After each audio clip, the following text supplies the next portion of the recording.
আমরা প্রত্যেকবার দেখি রেওয়াজনকে আসে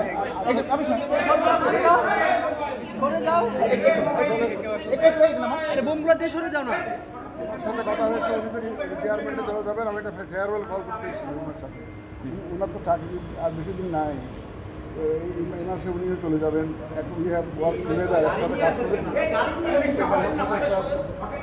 ফেয়ারওয়েল কলের মতো কার্ডিসি কল আছে না একটা, ফেয়ারওয়েল কলটা করতে আসছে আমার সাথে। স্যার নির্বাচনী ম্যাজিস্ট্রেট চেয়েছেন কিনা, সহযোগিতা চেয়েছেন কিনা? ইলেকট্রাল ইনকোয়ারি কমিটি যাতে ওনারা যেটা ডেপ্লয় করবেন আমাদের শিডিউল ঘোষণার সাথে সাথে এই কাজটা যাতে ত্বরান্বিত করেন উনি, সেটা ওনাকে একটু রিকোয়েস্ট করছি। মাননীয় প্রধান বিচারপতি কি বলেছেন? তার মাননীয় প্রধান বিচারপতি আপনাকে কি আশ্বস্ত করেছেন? না, উনি জাস্ট ইলেকট্রাল ইন্টারিয়াল কমিটির যে লোকজন দেওয়ার কথা আছে, ডেভেলপমেন্ট আছে, ওগুলোর মধ্যে ওনারা যথাযথ ব্যবস্থা নিচ্ছেন এবং নিবেন, কোনো অসুবিধা হবে না, এটা ইস্যু করেছেন। আর কোনো মামলা নিয়ে কোনো আলাপ করেছেন না। আপনাদের বিষয়ে একটা মামলা পেন্ডিং ছিল, সেই অবস্থায় কি আপনি দেখা করতে পারেন? না, সিইসির বিরুদ্ধে একটা মামলা শোনানো হচ্ছে, সেই অবস্থায় কি সিইসি চিফের সাথে দেখা করতে পারেন?